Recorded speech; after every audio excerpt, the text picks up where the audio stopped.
Hey everyone, this is Steven D'Onofrio.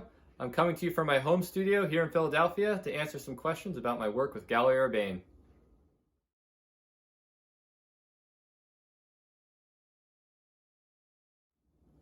The idea of still life as subject matter was something that never really left.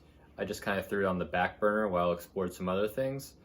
But then through a series of commissions, I was finding myself painting still lifes again for clients.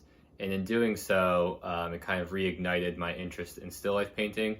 And I felt I could push my idea or my interpretation of this age-old subject matter a little bit further. In doing so this time around, I think everything's crisper and cleaner. I have a couple more years of color theory under my belt, so I approach the painting differently. I consider the colors and how I render things through a new lens. And at the end of the day, I think these paintings are more dynamic and have a sharper feel to them.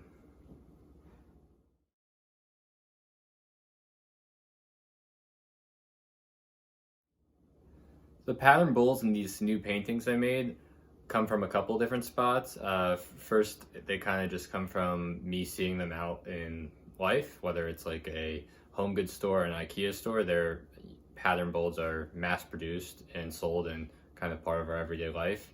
And then formally, creating these patterns work as a way to balance out the painting, whether if things are heating up with colors, like there's a lot of warm colors or cool colors, I can then incorporate the bowl to kind of balance things out or double down on the color pattern I'm working. And then lastly, I was exploring creating patterns, so it's kind of a nod and just kind of a fun way for me to keep that idea still alive in these new paintings.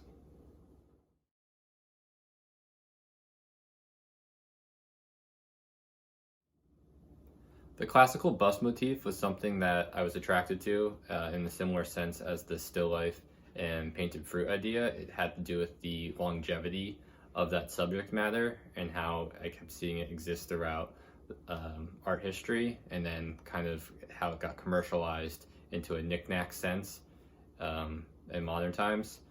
So that's what drew me to it, and then kind of how I'm envisioning it play out isn't exactly clear yet. I'm still exploring it, still a new idea, but I like to use it as somewhat of a placeholder or a medium to capture portraits.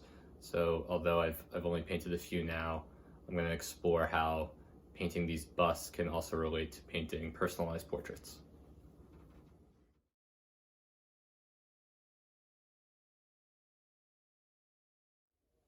Some of the key sources of inspiration for this most recent show come from looking at these century-old still life paintings and directly appropriating the compositions that they used. Specifically for this newest work would be that dark background. I was really drawn to that and hoping that would make the colors pop in these new paintings. So with that composition in mind, I would then look at commercial and more mass-produced applications of fruit and how they appear in like a contemporary setting. Examining those moments and picking from them to create these paintings.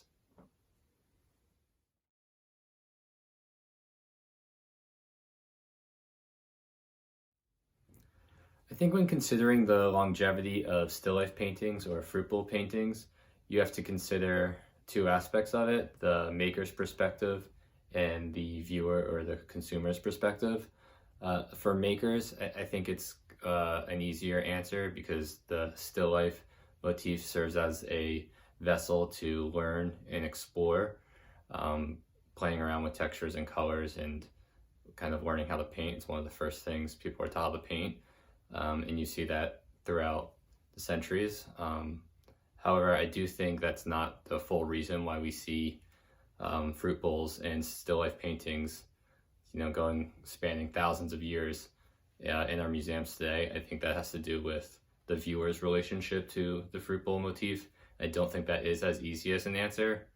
I do think today, in our time looking at the history of fruit bowl and still life paintings, there's something calming or rewarding in the fact that we see the same materials, the same items that we have an affinity for being painted and reproduced throughout the centuries. There's something calming about that, and reassuring that pretty much going to any culture or time period over the last 1,000 years, you'll find a painting or a reproduction of something as simple as a bowl of lemons, a bowl of olives, and it's the same lemons and olives or cherries that we have today. And although it's a very simplified gesture, you keep seeing these marks made, and I find that calming, and I think the longevity of the fruit bowl still kind of proves that other people have too.